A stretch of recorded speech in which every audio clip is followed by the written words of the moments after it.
আজি মই আপোনাক এক যাত্ৰাত লৈ যাম। আমাৰ মানসিকতাক অভাৱৰ পৰা প্ৰাচুৰ্যলৈ পৰিৱৰ্তন কৰাৰ যাত্ৰা। সীমাবদ্ধতাৰ পৰা সীমাহীনতালৈ, সাধাৰণৰ পৰা অসাধাৰণলৈ লৈ যোৱাৰ যাত্ৰা। মনত পেলাওক, আপুনি যেতিয়া সৰু আছিল, সপোন আৰু অন্তহীন সম্ভাৱনাৰে ভৰি আছিল। আপুনি ভাবিছিল যে আপুনি গোটেই পৃথিৱীখন জয় কৰিব পাৰিব। একোৱেই আপোনাৰ সামৰ্থ্যৰ বাহিৰত নহয়। কিন্তু আমি যেতিয়া লাহে লাহে ডাঙৰ হ'ব ধৰোঁ, সমাজে আমাক সীমা চেৰাই নাযাব কয়। মধ্যমীয়া অৱস্থাত থিতাপি ল'বলৈ ধন আৰু সফলতা ভাগ্যৱান লোকসকলৰ বাবে সংৰক্ষিত বুলি বিশ্বাস কৰিবলৈ শিকায়। অভাৱ, অনিশ্চয়তা আৰু সীমাবদ্ধতাৰ মাজত আমাক সপোন দেখিবলৈ চৰ্ত দিয়ে। কিন্তু যদি মই আপোনাক কওঁ যে সম্পত্তি আৰু প্ৰাচুৰ্যতা ৰখাৰ চাবিকাঠি বাহ্যিক পৰিস্থিতিত নাই, কিন্তু আমাৰ নিজৰ মনৰ ভিতৰত আছে, তেতিয়া? যদি মই আপোনাক কওঁ যে আপোনাৰ সপোনৰ জীৱন সৃষ্টি কৰা, বিত্তীয় স্বাধীনতা লাভ কৰা আৰু বিলাসিতাত জীয়াই থকাৰ ক্ষমতা আপোনাৰ আছে, তেতিয়া? আজি মই আপোনালোকক মাৰ্ক নামৰ এজন যুৱকৰ কাহিনী এভাগ ক'ম।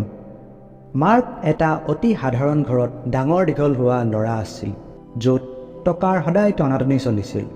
সি তাৰ মাক দেউতাকক জীৱন নিৰ্বাহ ৰখাৰ বাবে সংগ্ৰাম কৰা, মাহৰ পাছত মাহ ক্ষুদ্ৰ এটা দৰমহাৰ ওপৰত টানি টুনি জীয়াই থকা দেখিছিল। কিন্তু সেই একেই পৰিস্থিতিৰ আগত সি আত্মসমৰ্পণ কৰাৰ পৰিৱৰ্তে এটা সিদ্ধান্ত ল'লে। অভাৱ আৰু দুৰৱস্থাৰ শিকলি ছিঙি প্ৰাচুৰ্যতা আৰু সম্পত্তিশালীৰ জীৱন সৃষ্টি কৰাৰ সিদ্ধান্ত। মাৰ্কে ব্যক্তিত্ব বিকাশ আৰু বিত্তীয় সাক্ষৰতাৰ বাবে কিতাপ, ছেমিনাৰ আৰু কৰ্মশালাত নিজকে জড়িত কৰিলে। তেওঁ নিজকে অভিজ্ঞ পৰামৰ্শদাতা আৰু আদৰ্শৱান মানুহৰ সৈতে আগুৰি ধৰিলে, যিয়ে তেওঁ বিচৰা ধৰণৰ সফলতাবোৰ অৰ্জন কৰিছিল। কিন্তু আটাইতকৈ গুৰুত্বপূৰ্ণ কথাটো হ'ল যে তেওঁ লাহে লাহে প্ৰাচুৰ্যৰ মানসিকতা গঢ়ি তুলিছিল। এক বিশ্বাস যে পৃথিৱীত পৰ্যাপ্ত সম্পদ আৰু সুযোগ চাৰিওফালে বিয়পি আছে। অটল সংকল্প আৰু এক নিৰ্লস কৰ্মনৈতিকতাৰে মাৰ্কে নিজৰ ব্যৱসায় আৰম্ভ কৰিলে। বাটত তেওঁ সংঘৰ্ষ আৰু বিফলতাৰ সন্মুখীন হৈছিল, কিন্তু সেইবোৰক সপোন পথৰ হেঙাৰ সাজিবলৈ অস্বীকাৰ কৰিলে। তেওঁ প্ৰতিটো প্ৰত্যাহ্বানক আত্মবিকাশ, শিক্ষণ আৰু উন্নতিৰ সুযোগ হিচাপে আঁকোৱালি ল'লে। আৰু লাহে লাহে কিন্তু নিশ্চিতভাৱে মাৰ্কৰ প্ৰচেষ্টা ফলপ্ৰসূ হ'বলৈ ধৰিলে। তেওঁৰ ব্যৱসায় ঠন ধৰি উঠিল আৰু তেওঁ নিজৰ জীৱনত প্ৰতিটো ক্ষেত্ৰতে প্ৰাচুৰ্যতাক আকৰ্ষিত হোৱা দেখিলে।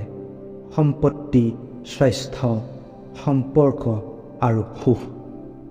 কিন্তু সম্ভৱতঃ আটাইতকৈ গভীৰ ধনাত্মক পৰিৱৰ্তনটো মাৰ্কৰ মানসিকতাত ঘটিছিল।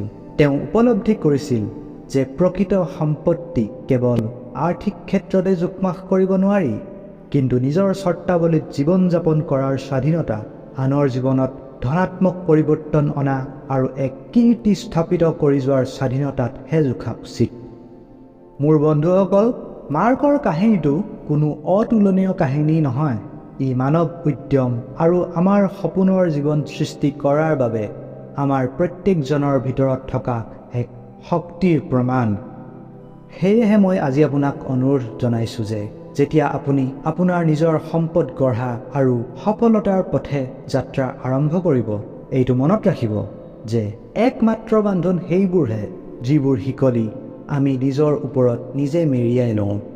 নিজৰ ওপৰত দৃঢ় বিশ্বাস ৰাখক, আপোনাৰ সপোনত বিশ্বাস ৰাখক আৰু সৰ্বোপৰি বিশ্বাস কৰক যে বিশ্ব ব্ৰহ্মাণ্ডে আগবঢ়োৱা সকলো প্ৰাচুৰ্যৰ বাবে আপুনি যোগ্য। ৰাস্তাটো দীঘল আৰু প্ৰত্যাহ্বানজনক হ'ব পাৰে, কিন্তু জানি লওক যে সঠিক মানসিকতা, ধৈৰ্যশীলতা আৰু স্থিতিস্থাপকতাৰে আপুনি আপোনাৰ মনে বিচৰা যিকোনো বস্তু পোৱাৰ ক্ষমতা আছে। গতিকে মোৰ বন্ধুসকল, আগবাঢ়ি যাওক আৰু ডাঙৰ সপোন দেখিবলৈ সাহস কৰক। প্ৰতিকূলতাক অস্বীকাৰ কৰিবলৈ সাহস কৰক।